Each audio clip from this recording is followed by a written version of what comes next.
When you build something, it's never your intention to keep the knowledge for yourself, but always to share it. That's what today's vlog is about. It's about what I feel are the biggest mistakes that I have made in my entrepreneurial journey.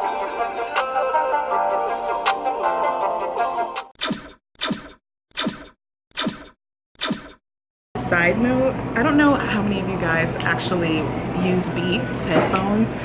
These are not for working out. I don't care what anyone tells you. Look what happens when you do. I don't know if you can see that. I kind of don't even want to show you, but this is what happens when you work out in them. The leather tends to peel off. This is just totally gross. Ew. They work perfectly fine though. Do not work out in them. The sweat will ruin them. In no particular order, and I want to say I do not regret my mistakes.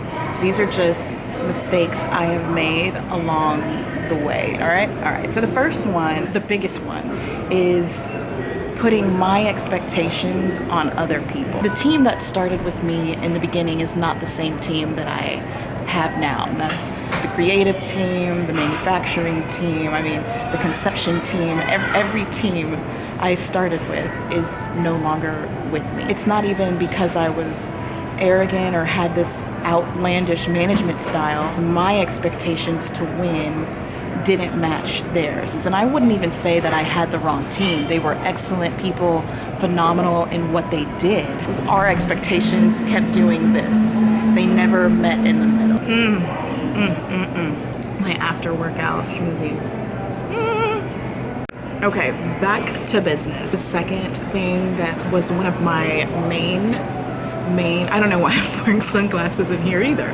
One of my second mistakes was not having a plan for my growth. And I believe I've shared that with you all before. When Macy's happened, I was not expecting it. To land a department store is not something that typically happens early on in any brand. After you've built something from the ground up, it takes time, and it really just happened out of nowhere. I didn't know what to do with all the excess. This mistake is part of the reason why I'm currently in the hold pattern that I'm in now, because of my failure to plan. For your wildest dreams, make a plan for the growth. You never know, you could be like me and it'll actually happen.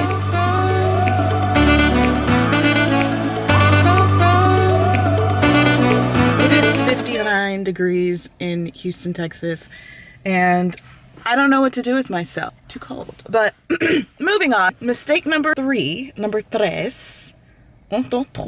Mistake number trois. However you say that. Okay, let's move on. Woo! 3. Not having a sustainable tribe. This is what I mean. Okay, there are not a lot of people that make their own perfume, number 1. And number 2, there are even less people that are accessible that have their own fragrance brand. There's not a lot of people that, as a perfumer, that we have to look up to. The perfume brands that you see in Macy's, in Dillard's, and JCPenney's, those are all owned by 3 different companies, maybe 4, 5 to be generous, depending on which store you're in. These companies are big mass manufacturing companies like Coty, Estee Lauder, Revlon. That's it. There are not a lot of people that have done what I am doing that are where I want to be. There are several fragrance owners that I know personally, but we don't all have the same goals, and that's fine. It's fine not to have and want the same things. We just all have to be striving for more. The mistake I made is not leaning on my network of perfumers because they have the energy that I need to keep moving forward. The thing is that we all make mistakes. It's what you do with the lesson from that mistake that truly matters.